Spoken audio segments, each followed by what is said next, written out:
Hello दोस्तों, स्वागत है आप सभी का हमारा आज के इस नए वीडियो में। आज हम पॉलिटी पढ़ने वाले हैं। यह पॉलिटी ओनली आईएएस द्वारा प्रदान किया गया एक पीडीएफ के माध्यम से हम पढ़ेंगे। यह पीडीएफ आपको प्रीलिम्स में अच्छा खासा नंबर दिलाने के लिए पर्याप्त है। तो अभी तक आप अगर हमारे वीडियो को लाइक नहीं किए हैं, चैनल को सब्सक्राइब नहीं किए हैं, तो ज़रूर से ज़रूर कर दीजिएगा, क्योंकि मैं इस चैनल के माध्यम से आपको कंप्लीट पीडीएफ जैसे कि हो गया एनवायरमेंटल, हो गया polity, geography, history, economics, complete only IAS physics वाला के द्वारा प्रोवाइड किए गए पीडीएफ को मैं पढ़ाने वाला हूँ, समझाने वाला हूँ। और आप लोग को पता ही है कि इस बार का कट ऑफ काफ़ी कम गया है। आपकी कैटेगरी में कितना कट ऑफ गया है ज़रूर कमेंट में बताने का प्रयास कीजिएगा। तो चलिए वीडियो को आगे बढ़ाते हैं। तो देखिए, ये जो कि प्रीलिम्स 2024 के लिए प्रोवाइड किया गया है, इसको पब्लिश किया गया है। तो देखिए, राज व्यवस्था का मतलब होता है क्या? पॉलिटी। और पॉलिटी से हमें अच्छा खासा प्रश्न देखने को मिलता है।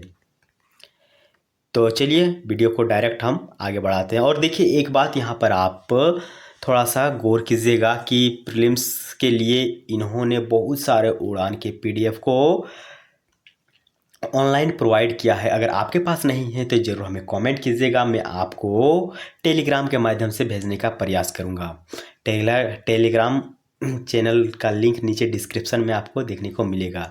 तो देखिए, इनके द्वारा जो कि है आपको देखने को मिलता है मध्यकालीन भारत, प्राचीन भारत, कला एवं सांस्कृतिक, आधुनिक भारत, राज्य व्यवस्था, भूगोल, अर्थव्यवस्था एवं पर्यावरण के जो बुकलेट होते हैं वो देखने को मिलता है। और साथ ही साथ यहाँ पर आपको विज्ञान एवं तकनीकी के भी कुछ प्रश्न वाला पीडीएफ यहाँ पर देखने को मिलता है।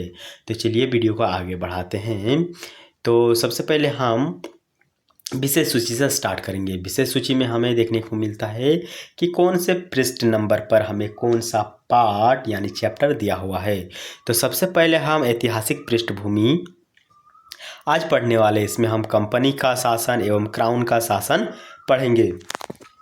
तो चलिए स्टार्ट करते हैं। तो यहाँ से आज हम स्टार्ट करेंगे। आज हम क्या पढ़ेंगे? आज हम पढ़ेंगे ऐतिहासिक पृष्ठभूमि। ठीक है, चैप्टर 1 जो कि है, यानी इसमें हम कंपनी का शासन देखेंगे। 1773 से 1858 तक कंपनी का शासन रहता है। उसके बाद क्राउन यानी ब्रिटिश के जो राजा था या किंग थी, क्वीन थी, उसका शासन भारत पर हो जाता है प्रत्यक्ष रूप से। तो सबसे पहले हम रेगुलेटिंग एक्ट के बारे में पढ़ेंगे। देखिए, ये संक्षिप्त में हमें इस पीडीएफ में बताया गया है, इसीलिए हम जो भी पढ़ेंगे इसको याद करेंगे, क्योंकि ये प्रीलिम्स में डायरेक्ट आपको पूछा जाएगा।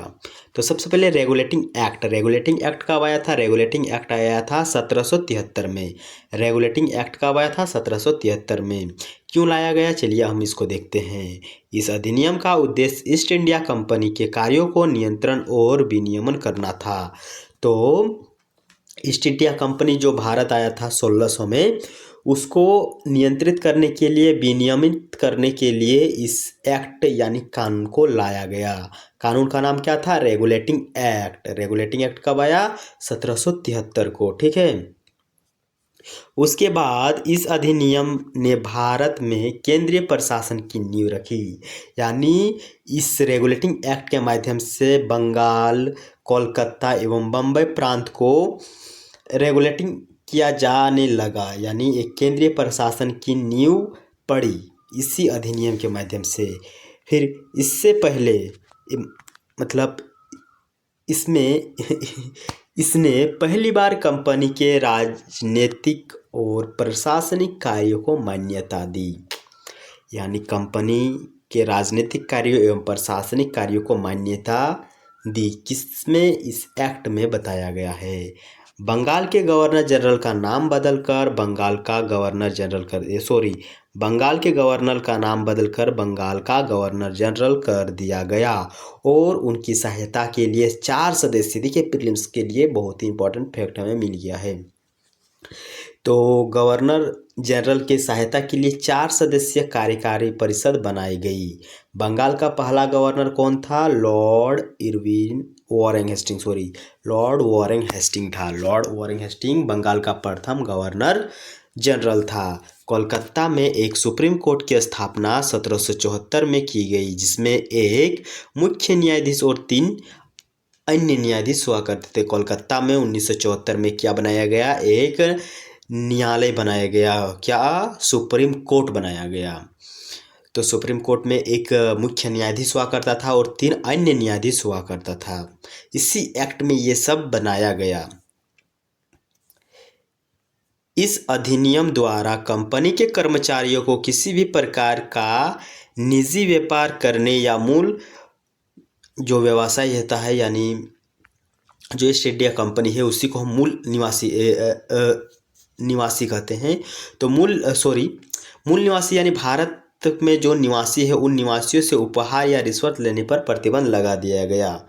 तो ईस्ट इंडिया कंपनी के जो व्यापारी होते थे उन्हें निजी व्यापार करने पर प्रतिबंध लगाया गया एवं भारत के जो मूल निवासी हुआ करते थे उन लोगों से रिश्वत लेने एवं उपहार कोई गिफ्ट लेने से इन लोगों को प्रतिबंध कर दिया गया।